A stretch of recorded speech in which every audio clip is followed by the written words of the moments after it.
Currently Kirkland, your source for city news and events in the community. With Pam Jardine at the news desk. Stay up to date with weekly news reports and what's happening in Kirkland. Now, here's Pam. Welcome to Currently Kirkland, where you hear stories about the people and places that make Kirkland an attractive and vibrant place to live, work, and visit. I'm Pam Jardine. Kirkland's charm and natural beauty have been captured in a new tourism video that premiered last month by City of Kirkland Tourism. Shot last summer, the video features a day well spent in Kirkland with a variety of activities, including dining, gallery hopping, kayaking, and strolling through Kirkland's historic downtown. To help bring the video to life, 14 volunteer actors, including local residents, donated their time, and several Kirkland businesses lent their venues or staff to the production. Of course, the star of the video is Kirkland's stunning backdrop, its Lake Washington shoreline. Kirkland's 2-mile shoreline provides both residents and visitors alike the chance to get away from it all.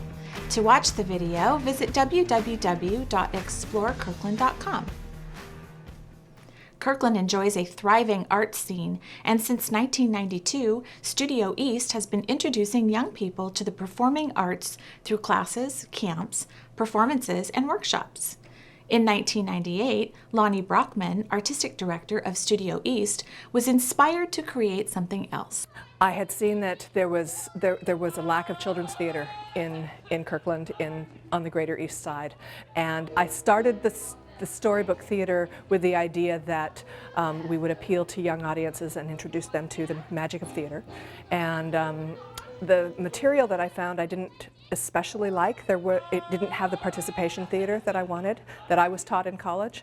And so what happened is I approached Sue Bardsley, who's our musical director and also writes the music and lyrics for the shows, and said, do you want to write with me?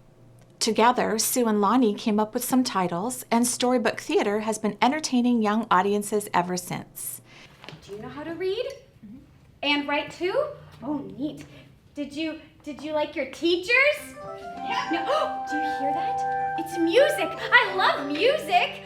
At 55 minutes long, Storybook's musical fairy tales are short and interactive to keep its audiences of 3 to 8-year-olds engaged. In Pinocchio, Storybook's latest production, some audience members are asked to dance on stage, and the entire audience plays the role of the ocean from their seats. Of course, a fairy tale isn't complete without a lesson to learn. Abby Eagleson, who plays Pinocchio, explains what kids might learn from her character. Well, always tell the truth or your nose will grow, obviously. Just to be a good people and tell the truth, don't steal money, good things like that.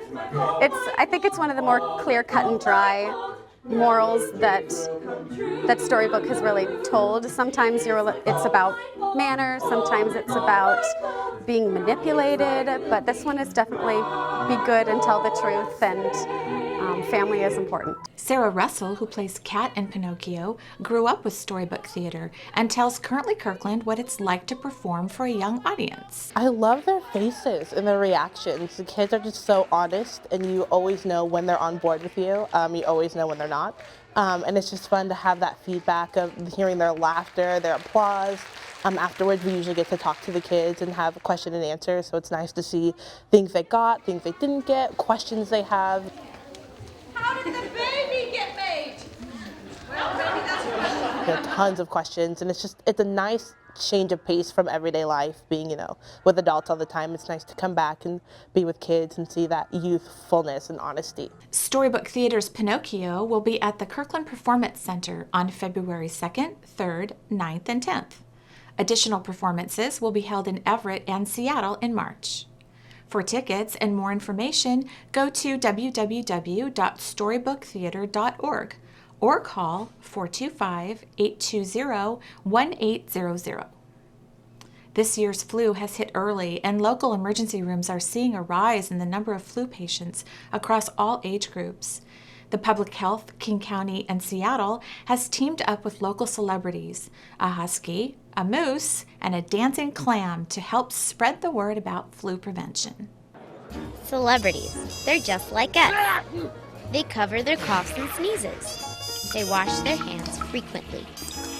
When there's no soap or water available, they use hand sanitizer. They get a flu vaccine for the best protection. They always stay home when they're sick, and they don't send their kids to school if they have a fever. I've got 4 clam chowders, and who's having the burger? Stop the flu, stay healthy. Health experts recommend a flu shot for all people 6 months and older, especially for pregnant women and people with long-term health problems. The flu vaccine is available at many healthcare provider offices and pharmacies. You can locate your nearest provider at the website below. To find free or low-cost flu vaccines in King County, call the Family Health Hotline at 1-800-322-2588 or visit www.parenthelp123.org. The city has been busy transforming Northeast 85th Street into a more efficient, safe, and pedestrian-friendly corridor. Many improvements have already been completed, and construction is on schedule for the Northeast 124th Avenue Sidewalk Project. The project will construct curb, gutter, and sidewalk with a planter strip along both sides of 124th Avenue Northeast between Northeast 80th and Northeast 90th Streets, where no sidewalk exists. The concrete sidewalk will be 5 feet wide and will be separated from the edge of the travel lane by a planter strip in most places. Construction is scheduled to continue through March of 2013. Many factors, including weather, can impact this schedule. Work hours are scheduled between 7 a.m. and 6 p.m. To access up-to-date information, visit www.kirklandwa.gov/85th Street. Thank you for watching Currently Kirkland. Remember, you can watch us on demand on the city's website, on your mobile devices, and on YouTube. If you have any news tips, suggestions, or comments, please send them to kirklandtv@kirklandwa.gov. We'd love to hear from you.